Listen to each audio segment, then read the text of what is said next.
বাংলাদেশে কতজন ভারতীয় এই দেশে চাকরি করে? আমরা পত্রিকায় বলি 26 লাখ ভারতীয় চাকরি করে। বাংলাদেশের ছেলেরা চাকরি পায় না, রাস্তায় রাস্তায় ঘুরছে, আর ভারত দেশে এখানে চাকরি করছে।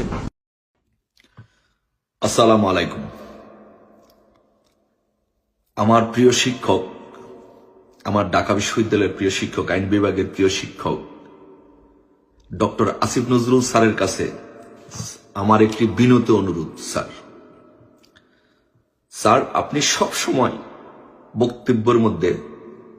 আপনার বক্তব্যের মধ্যে সবসময় সব জায়গায় আপনি বলেছেন বাংলাদেশে 26 লক্ষ ভারতীয় চাকরি করে, কিন্তু আমাদের দেশের অসংখ্য শিক্ষিত তরুণ বেকাররা, যুবকরা বেকার, তারা চাকরি পাচ্ছে না। ঠিক আছে স্যার, থ্যাংক ইউ স্যার, আপনার কথার সাথে আমি 100% একমত, সহমত। আপনি বলেছেন যে 26 লক্ষ ভারতীয় চাকরি করে। এখন আপনার কাছে স্যার, আপনি এখন দায়িত্বে আছেন, আপনি এখন সরকারের সবচেয়ে ভালো জায়গায় আছেন, বর্তমান অন্তর্বর্তীকালীন সরকারের, এবং এই সরকারের সেকেন্ড ম্যান হচ্ছেন আপনি। তাই এখন আপনার কাছে অনুরোধ স্যার, আপনি দয়া করে এই 26 লক্ষ ভারতীয় লোক যারা বাংলাদেশে চাকরি করে তাদের লিস্টটা একটু প্রকাশ করুন, কারা কারা চাকরি করে, নাম্বার 1। আর দ্বিতীয়ত, এই ভারতীয়দেরকে যারা বাংলাদেশে চাকরি করে, তাই 26 লক্ষ লোককে তাদেরকে ভারতে পাঠিয়ে আমাদের বাংলাদেশের যে তরুণ শিক্ষিত ছেলেমেয়েরা আছে তাদেরকে এখানে চাকরিগুলো দিয়ে দেন। এটা আপনার কাছে স্যার বিশেষভাবে একটি অনুরোধ থাকবে। আর যদি আপনি স্যার এটি না করতে পারেন, আর আপনি যদি এটিকে রাজনৈতিক উদ্দেশ্য চরিতার্থ করার জন্য দেশে প্রপাগান্ডা ছড়িয়ে এবং আওয়ামী লীগ সরকারকে হটানোর পরিকল্পনা হিসাবে আপনি ছাত্রদেরকে ব্যবহার করে জনসম্মুখে জনগণের সামনে এটি যদি একটি প্রপাগান্ডা গুজব হিসাবে সরিয়ে থাকেন, তাহলে স্যার দুঃখিত স্যার, আপনাকে কিন্তু স্যার এর হিসাব আপনাকে দিতেই হবে এবং এর সাজা আপনাকে ভোগ করতেই হবে। আপনি ভুলে যায় না স্যার, একটি জিনিস আপনাকে আমি স্মরণ করিয়ে দেই, আপনি আমার প্রিয় স্যার, তাই আপনাকে স্মরণ করে দেই যে স্যার, খন্দকার মোস্তাকের বাড়ি কুমিল্লা এবং আপনার বাড়িও কুমিল্লা, এবং আমিও বৃহত্তর কুমিল্লার মানুষ।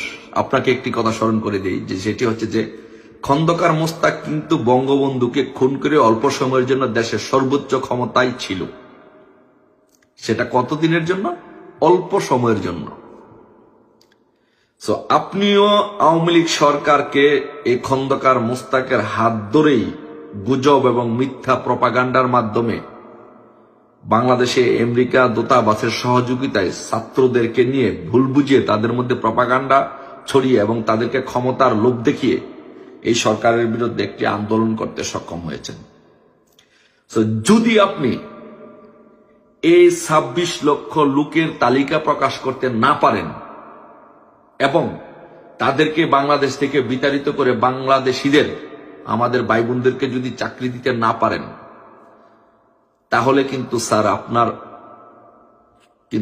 খবর আছে স্যার, আপনার অবস্থা কিন্তু খন্দকার মোস্তাকের পরিণতির চাইতেও ভয়াবহ পরিণত হবে।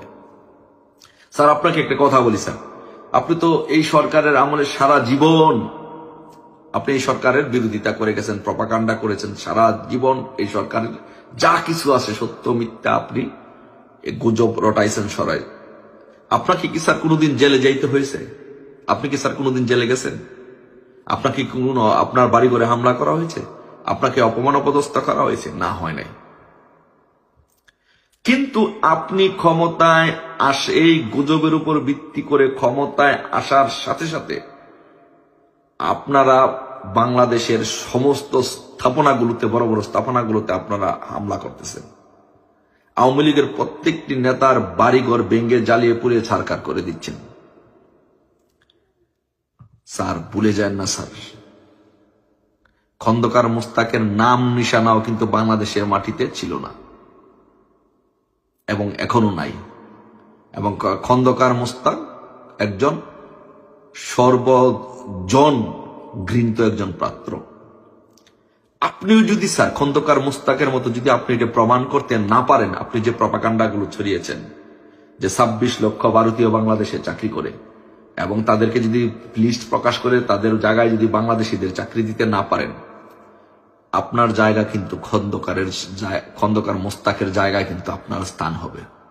এবং আমি একটি বলে দিচ্ছি, আপনি দিন সহ তারিখ সহ লিখে রাখেন যে আপনি কোনোদিন তো আওয়ামী লীগ আমলে এত কিছু করার পরেও আপনি জেলে যান নাই, আপনি দেশ ছাড়া হন নাই। আপনার কিন্তু বাংলাদেশে কিন্তু স্যার আপনার স্থান হবে না। এই তরুণ সমাজ আপনার গায়ের পশম কিন্তু একটা একটা করে খুলেও শান্তি পাবে না। আপনি বাংলাদেশের যেই ক্ষতি করেছেন স্যার, আপনি একজন ঢাকা বিশ্ববিদ্যালয়ের শিক্ষক, আমার শ্রদ্ধা স্যার, একবার শুধু ভেবে দেখেন আপনি ষড়যন্ত্র করে ক্ষমতায় যাওয়ার জন্য এই ছাত্রদেরকে ব্যবহার করে কি করছেন। আপনি একটা সাজানো গোছানো একটা দেশকে, একটা চমৎকার সুন্দর একটা দেশকে, যা এক উন্নয়নের মহাসড়কে যে দেশটি ছিল, সেই দেশটিকে আজকে আপনি ধ্বংসস্তূপের দ্বার প্রান্তে দাঁড় করিয়ে দিলেন আপনাদের ক্ষমতার জন্য। আপনার মতো খন্দকার মোস্তাকদের ক্ষমতার লোভের জন্য আপনারা ডক্টর ইউনূসের হাত ধরে মার্কিন যুক্তরাষ্ট্রের বাংলাদেশের দূতাবাসের সহায়তা নিয়ে আপনারা এই কাজগুলো করেছেন। ইতিহাস কিন্তু স্যার কখনো আপনাদেরকে ক্ষমা করবে না। বাংলাদেশের তরুণ জনসমাজ আপনাদেরকে কিন্তু স্যার ক্ষমা করবে না। আপনাদের পরিণতি হবে খুবই ভয়াবহ। ডক্টর ইউনূস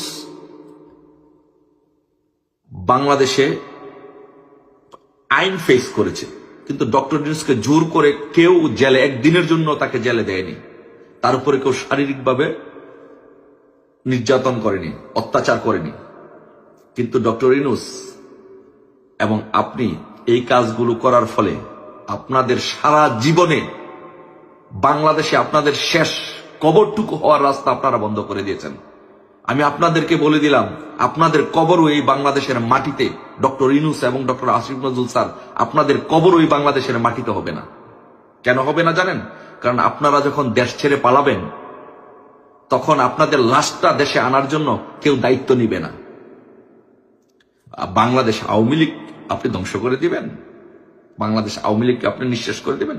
কখনই পারবেন না। বাংলাদেশ আওয়ামী লীগের, ছাত্রলীগের, যুবলীগের হাজার হাজার লক্ষ লক্ষ কোটি কোটি লোক আছে যারা বঙ্গবন্ধুর জন্য এক ডাকে, বঙ্গবন্ধুর জন্য, বঙ্গবন্ধুর কন্যার ডাকে সারা দিয়ে জীবন দিয়ে দিবে। আপনি আপনাকে আমি চ্যালেঞ্জ করলাম, আপনি শুধু আজকে বলেন যে আপনি প্রশাসন দিয়ে আপনি আওয়ামী লীগের নেতাকর্মীদের, ছাত্রলীগের নেতাকর্মীদেরকে নির্যাতন করবে না। উইদিন 24 আওয়ার, 24 ঘন্টার নোটিসে বাংলাদেশে ঢাকাতে 50 লক্ষ লোকের সমাবেশ হবে। এটার নাম বাংলাদেশ আওয়ামী লীগ, এটার নাম বঙ্গবন্ধু, এটার নাম শেখ হাসিনা। বাংলাদেশ আওয়ামী লীগ, বঙ্গবন্ধু বা শেখ হাসিনা এটি কোনো নাম নয়, এর অপর নাম হচ্ছে আবেগ এবং অনুভূতি। এক আবেগ এবং অনুভূতির নাম হচ্ছে বাংলাদেশ আওয়ামী লীগ, এক আবেগ এবং অনুভূতির নাম হচ্ছে বঙ্গবন্ধু, আবেগ এবং অনুভূতির নাম হচ্ছে শেখ হাসিনা। শেখ হাসিনা বাংলাদেশে আসবে, বাংলাদেশ আওয়ামী লীগ এদেশে রাজনীতি করবে, আবার সরকার গঠন করবে, ক্ষমতায় যাবে, সবই করবে। শুধু আপনার মতো খন্দকার মোস্তাকরা এই বাংলাদেশে আর কোনোদিন আসতে পারবে না, এবং আপনাদের জানাজাও এই দেশের মাটিতে হবে না। শুধু এইটুকু লিখে রাখেন, আপনাদের এই অপকর্মের জন্য আপনারা এই দেশটাকে, একটা সাজানো গুছানো দেশকে যখন ধ্বংস করে দিচ্ছেন, এদেশের জনগণ যখন জানবে যে আপনারা এই কাজগুলো করেছেন আপনাদের ব্যক্তি স্বার্থ, চরিত্র চরিতার্থ করার জন্য, আপনাদের লোভ লালসার জন্য, আপনাদেরকে এই দেশ থেকে এই জনগণ বিতাড়িত করবে। সেই দিনটি বেশি দূরে নয়, সেই দিনটি খুব নিকটে। ভালো থাকবেন স্যার, দেখা হবে রাজপথে, কথা হবে স্লোগানে স্লোগানে। জয় বাংলা, জয় বঙ্গবন্ধু, জয় শেখ হাসিনা।